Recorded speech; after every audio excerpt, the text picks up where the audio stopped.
Olá, pessoal, bom dia. Eu serei a professora de português de vocês, aqui do quinto ano, né? Durante as videoaulas, certo? Nos veremos sempre a partir de agora. Como é que vocês estão? Espero que estejam todos bem. E que, no caso, tenham curtido bastante esse período de férias, né? De férias, vamos lá. Bom, pessoal, eu vou explicar algumas coisas através de slide e também vou explicar as questões pelo livro didático, certo? Vou para a parte de redação, depois vou para o livro didático, volto para o slide, vou para o livro didático e assim a gente vai concluir a nossa aula, ok? Espero que vocês me acompanhem e que gostem da minha aula.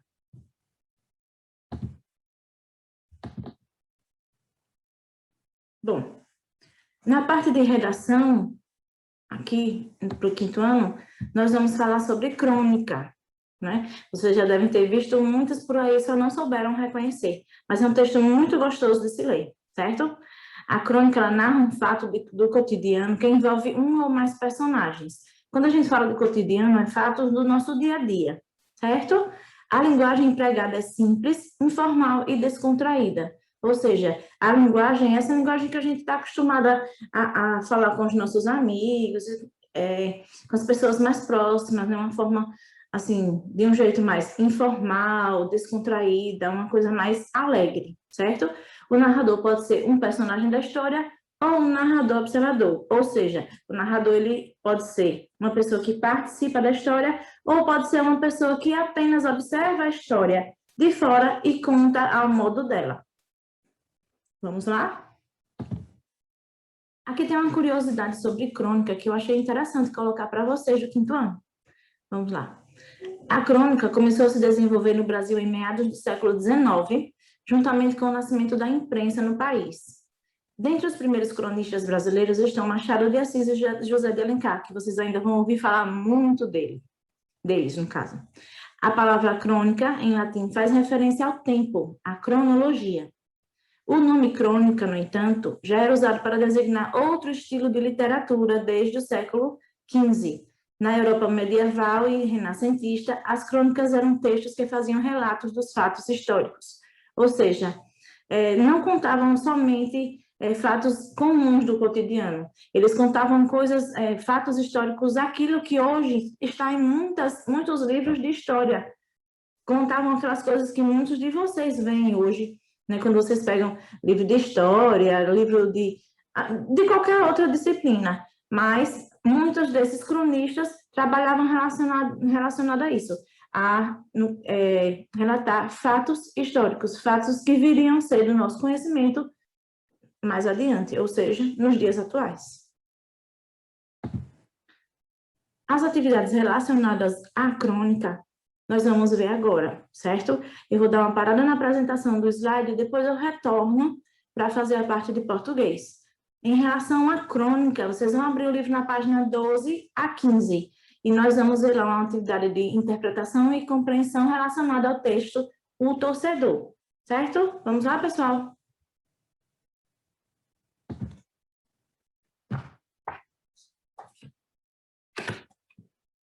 Vamos ler juntinhos o texto? A princípio, eu vou ler essa faixinha que tem aqui em cima do livro. Vamos lá. O texto que você vai ler é uma crônica. Preste atenção no modo como a história é narrada, como ela termina. Vamos lá? O nome do texto, O Torcedor.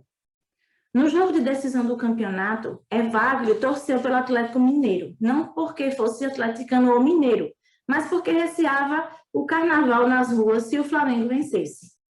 Visitava um amigo em bairro distante. Nenhum dos dois tem carro e ele previa que a volta seria um problema.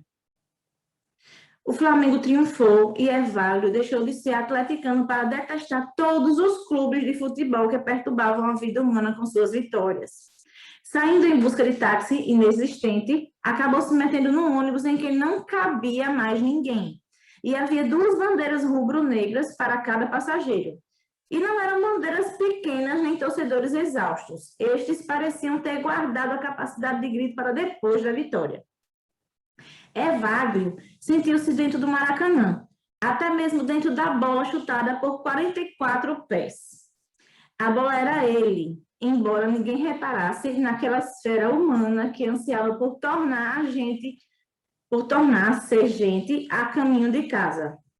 Imagine como estava apertado esse transporte, viu? Lembrando-se de que torcera pelo vencido, teve medo, para não dizer terror. Se lessem em seu íntimo o segredo, estava perdido. Mas todos cantavam, sambavam com alegria tão pura que ele próprio começou a sentir um pouco de Flamengo dentro de si. Era o canto? Eram braços abertos e pernas falando além da boca? A emanação de entusiasmo o contagiava e transformava. Marcou com a cabeça o acompanhamento da música. Abriu os lábios, simulando cantar. Cantou. Ao dar fé de si, disputava a morena frenética a pose de uma bandeira. Queria enrolar-se no pano para exteriorizar o ser partidário que pulava em suas entranhas. O pessoal desceu na gávea, empurrando Evagrio para descer também e continuar a festa. Mas Evagrio mora em Ipanema e já com o pé no estribo se lembrou. Loucura continuar Flamengo a noite inteira. Segurou firme na porta, gritou: eu volto, gente, vou só trocar de roupa. E não se sabe como chegou intacto ao lar. Já sem compromisso clubista. Ou seja, já sem saber realmente qual era o clube que ele pertencia, né? Sem compromisso com nenhum deles. Pronto. Aqui, em tantas palavras, podemos ver. Releia a crônica e procure pelas palavras cujo significado você não entendeu. Faça uma lista dessas palavras e compare com a lista dos colegas. Converse com os colegas sobre o possível significado dessas palavras e procure no dicionário apenas aquelas que ainda geram dúvida. Ou seja, gente, vocês vão pegar, colocar no caderno de vocês as palavras daqui do texto que vocês não entenderam o significado, certo? Tem um nome próprio aqui também que é bastante curioso, né? Evagrio. Eu nunca tinha escutado esse nome. Mas, no caso, isso vocês não procuram no dicionário, certo? É nome próprio. Outra situação. O dicionário é nosso amigo. Todas as vezes que nós não entendemos o sentido de uma palavra, a gente tem que ir direto nele para procurar, certo? Para que a gente também aumente o nosso vocabulário. Isso é muito importante, certo? Na vida do estudante, muito importante isso. Andar também com o nosso dicionáriozinho dentro da nossa página, certo?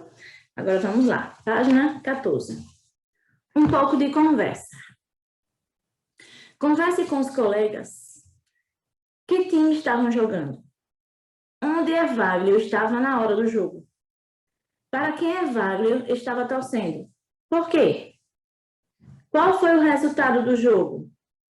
Evagrio gostou do resultado? Porque Evagrio, a partir daquele jogo, passou a detestar todos os times. Aí são algumas perguntas que vocês vão pegar e com uma conversa com seus colegas, né, vocês vão responder, certo? Vamos lá. E a partir também da interpretação que você fez do texto. Isso é muito importante. Compreensão. Fique sabendo. A crônica narra um fato do cotidiano que envolve um ou mais personagens. Trata-se de um texto em que geralmente é empregada uma linguagem simples, informal e descontraída. O narrador pode ser um personagem da história ou um narrador observador que não participa da história. Como eu falei antes, né?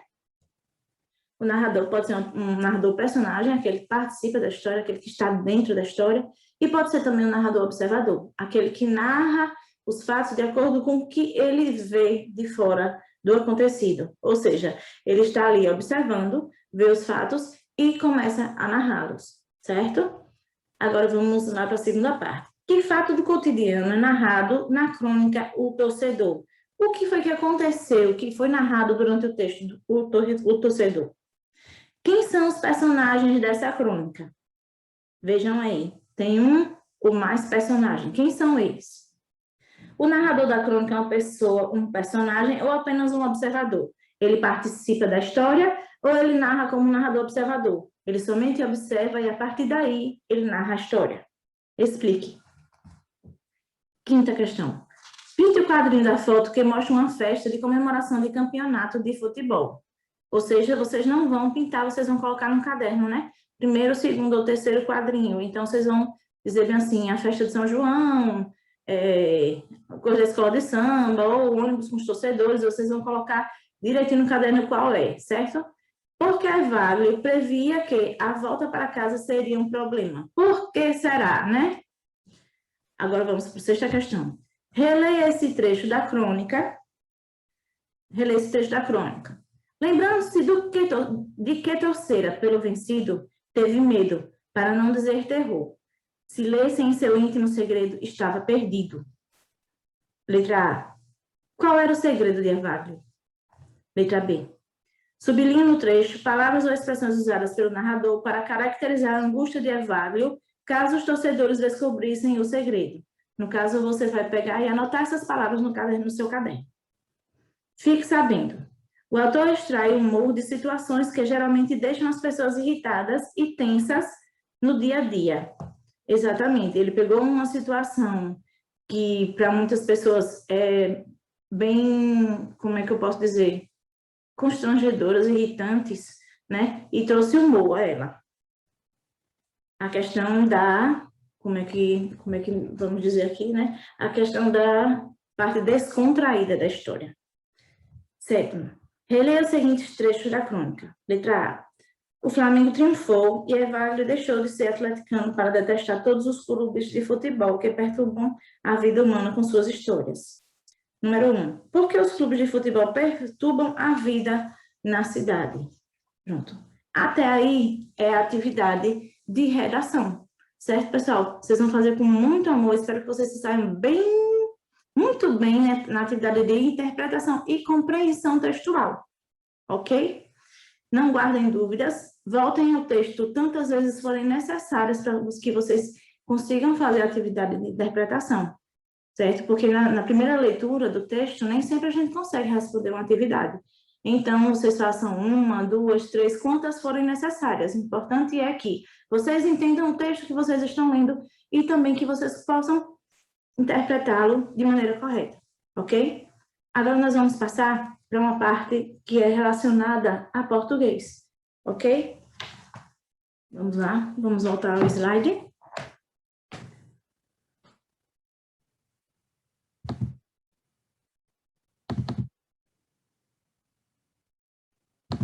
Pronto. Nós agora vamos voltar à parte de ortografia, palavras com pronúncia igual, certo? E escritas e significados diferentes. Aqui tem alguns exemplos desse tipo de palavra, certo? O que acontece? Aí nós temos, nesse desenho, acento escrito com C e acento escrito com 2 S. E vocês perceberam que quando eu pronunciei da mesma forma, não é isso? Então, o que é que diferencia nessa palavra? Diferencia somente a questão da escrita e também o significado. Mas o som, no caso, não diferencia, elas são homófonas. Tem o mesmo som, só que elas não são homógrafas. Mas adiante é que vocês vão entender o que realmente é isso. Por enquanto, basta vocês saberem que elas têm pronúncia igual e escrita e significados diferentes, certo? O acento com C significa sinal gráfico. O acento com 2 S significa lugar de sentar-se, ou seja, o banco que a gente está ali, né, sentando ali é um assento. Já esse acento com C, né, é um sinal gráfico, ou seja, ele serve para acentuar as letrinhas nas nossas escritas, né? Então, tem um exemplo aí. O O do vovô leva acento, né? E que acento é esse, gente, de vovô? Não é chapeuzinho, não, viu, gente? É circunflexo. Tem que aprender a falar certo. Circunflexo, ok? Já o acento com 2 S, que significa lugar de sentar-se, aí vai um exemplo. Esse assento está molhado, ou seja, o lugar que ele vai sentar está molhado, né? Agora vamos para concerto com C, concerto com S. Concerto com C é um espetáculo musical. O concerto a que assistimos estava belíssimo. Já o concerto com S, né, é consertar mesmo, reparar algo que está quebrado, estragado, né? Levei meus sapatos para o concerto. Por que ele levaria os sapatos para o concerto? Ele levaria os sapatos para o concerto porque o sapato está quebrado, estragado, né, desgastado. Então, concerto com S é de consertar algo que está quebrado. Concerto com C se refere a espetáculos musicais. Coser com S, coser com Z. Coser com S significa costurar. Coser com Z significa cozinhar, né?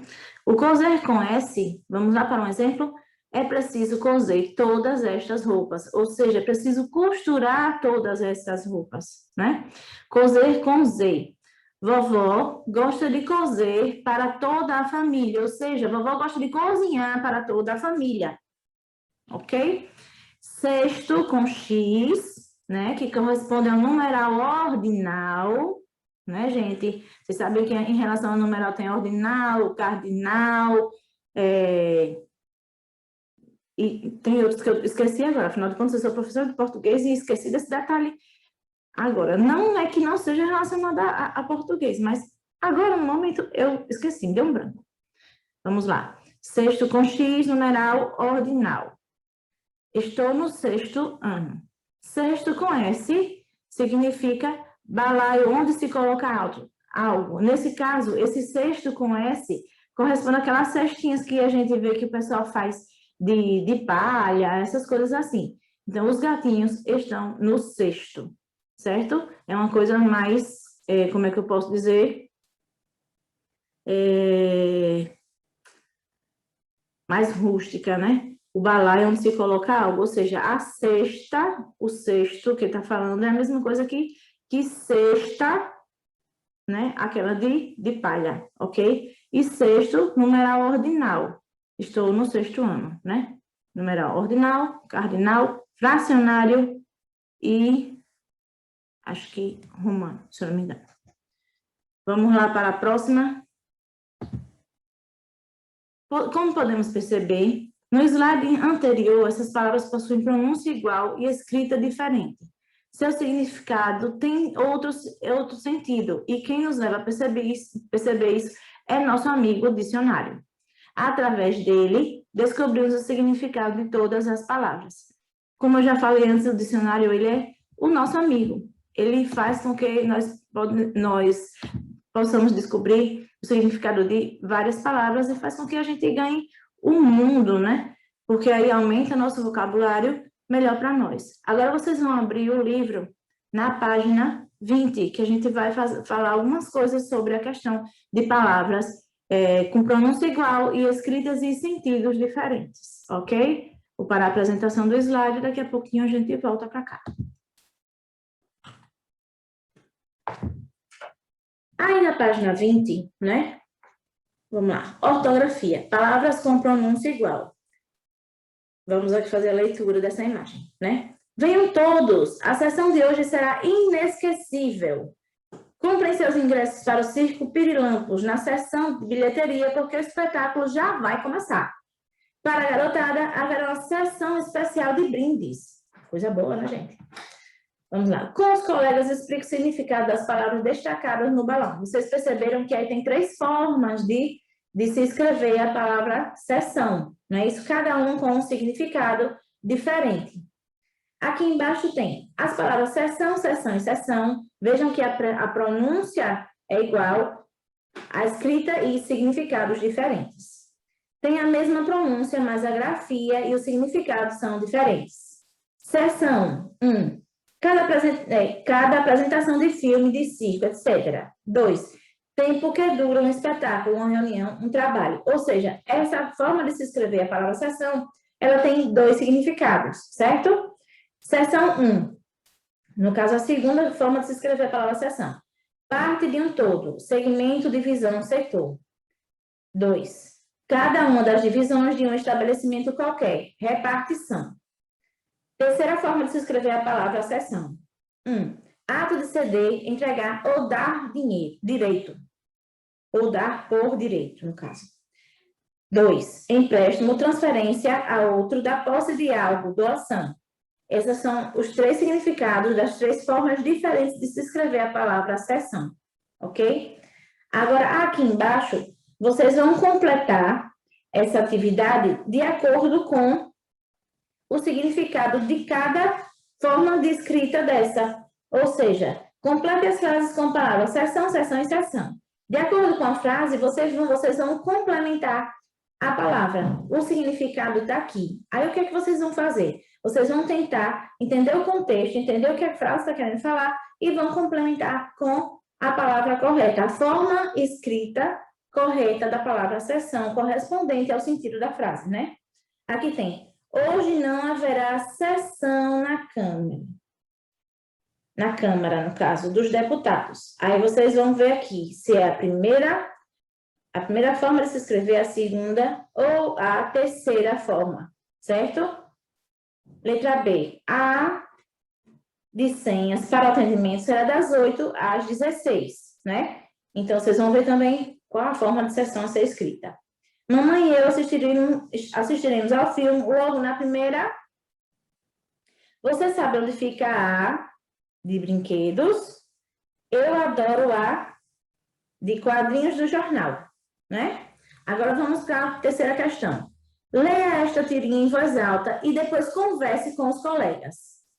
Tirinha de Armandinho, vamos lá? Adoramos cestas. Aqui está a cesta, gente, que eu falei, certo? A cestinha feita de palha. Adoramos cestas. Cestas é aquela sonequinha que nós não, porque eu não tenho esse costume. Mas algumas pessoas comem e depois do almoço vão tirar aquela cestinha, né? Então, no caso, adoramos cestas. E aqui, adoramos cestas, certo? Por que adoramos sextas? Porque sexta geralmente é um dia que as pessoas gostam de começar o final de semana, começar a diversão no final de semana, não é isso? Aí você sabe o que é sexta e como se pronuncia essa palavra. Porque Armandinho e seu sábio de estimação adoram sextas, cestas e cestas. A palavra sexta e sexta com C e S, e sexta com S e X, tem a mesma pronúncia, mas a escrita e o significado são diferentes. Veja como essas palavras aparecem no dicionário. Cesta, com C. Recipiente para guardar ou transportar objetos feito de material diverso, com ou sem alças e tampa.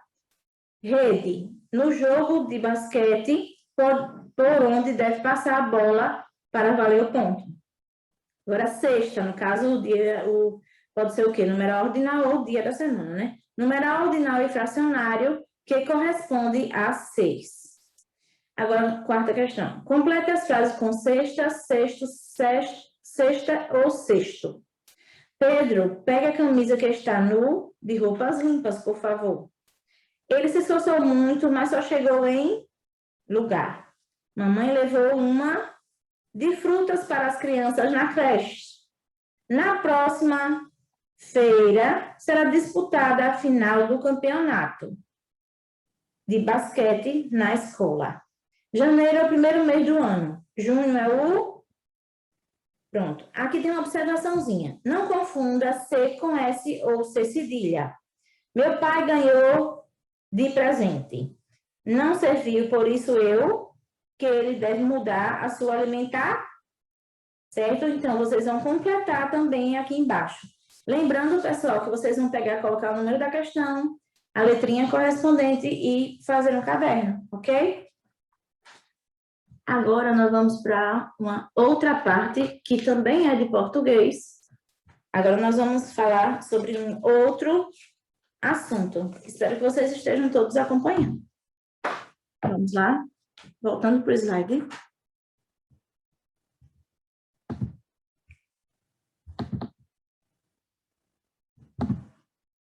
Pronto.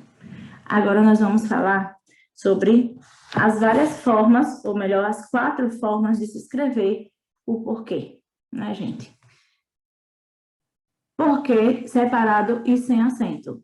Equivale a por que razão ou por que motivo. Geralmente é iniciado no início de uma pergunta, né? Aí o que acontece? Por que você faltou à escola hoje? Esse porquê é dessa forma, separado e sem acento, certo? Vamos lá. Exemplo, outro exemplo. Por que você está triste? Né? Vamos lá. Um outro exemplo. Por que você não foi à faculdade hoje? Né? E esse porquê, o que é que acontece? Por qual motivo você não foi à faculdade hoje? Por qual razão você não foi para a faculdade hoje? Vamos lá. Porque junto e sem acento. Introduz uma explicação ou causa de alguma coisa. Em geral, é usado no início de uma resposta. Exemplo, por que você não me deixa jogar? Né? Ou então, não gosto mais de chocolate porque passo mal. Ou então, pois passo mal. No caso de certa forma, você está explicando aquilo que você está falando, né? Então, por que você não me deixa jogar? Aqui você já está pedindo uma explicação ou está querendo uma resposta, certo? Agora, por que separado e com acento? Também equivale a por que razão ou por que motivo, mas é usado no final de frases interrogativas. Você está triste por quê? Ana, você não foi fazer a prova por quê? Você não vai mais por quê? Né? Isso daí tudo são frases interrogativas. E esse tipo de porquê, separado e com acento, ele é usado justamente em frases interrogativas antes do ponto de interrogação. Agora, porquê junto e com acento. Gente, geralmente porque junto e com acento, ele ocupa o lugar da classe gramatical de substantivo, certo? Vamos lá. Sinônimo de motivo, razão, porquê junto com acento. Nesse caso, é um substantivo e é acompanhado do artigo o, né? Geralmente as pessoas perguntam qual o porquê desse problema, né? Eu não sei o porquê da tristeza dela. Diga-me o porquê dessa discussão, né? Então, são várias formas que o porquê tem de se escrever, cada uma com a sua função dentro de uma frase, certo? Cada uma com seu jeito. Agora, vamos lá. Agora, vamos para a página 30 e 31 do livro didático. De antemão, já vou desejar bons estudos, né? E no finalzinho, eu deixo meus beijinhos, certo? Vamos lá? Abram na página 30, para falar do porquê, e vamos ao livro didático. Vamos lá?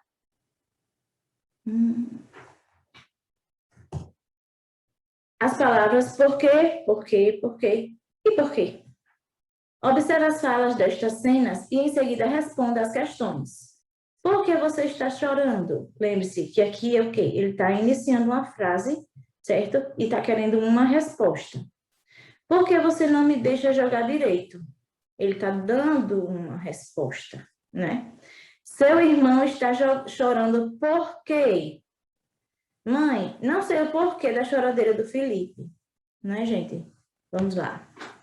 Depois tem letra A. Escreva como as palavras por e que aparecem na pergunta e na resposta da primeira cena. Eles querem saber se eles aparecem juntos, separados, com acento, sem acento. Ele quer saber em cada uma dessas aqui como é que ele aparece, certo? Por que separado e sem acento equivale a por que razão, por que motivo. Geralmente usado no início da pergunta. Exemplo, por que você está triste? Por que junto e sem acento? Introduz uma explicação ou causa de alguma coisa. Em geral, é usado no início de uma resposta. Exemplo, por que você não me deixa jogar?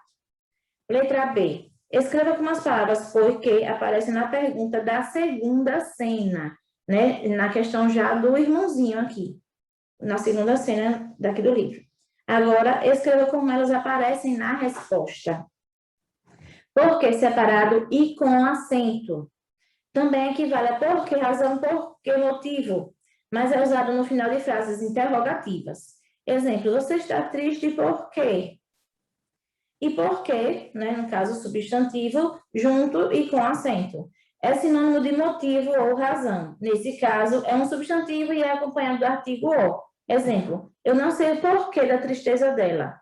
Eu não sei o porquê dessa discussão. Eu não sei o porquê desse problema, né? Vamos para a segunda questão.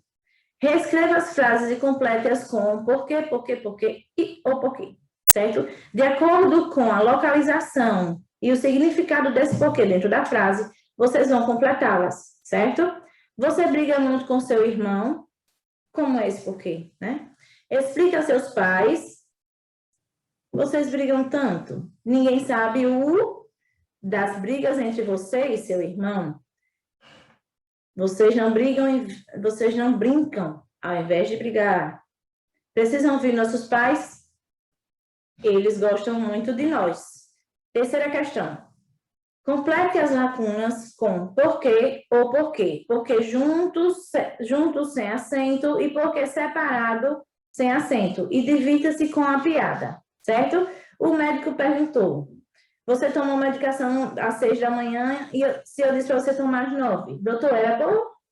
Eu queria pegar as bactérias de surpresa. Perceberam o humor da história? Muito legal, né? Quarta questão. Observe o uso das palavras porquê, porquê, porquê, porquê nos itens abaixo. Escreva quando elas foram usadas corretamente e quando não foram. Vocês vão observar aqui na letra A, B, C e D, dentro desses quadrinhos, quando foi que o porquê ele foi usado de maneira correta ou não. Certo, pessoal?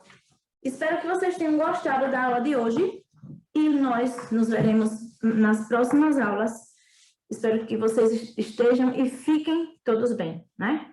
Um beijo, um abraço apertado e guardem esse beijo no coração. Até a próxima.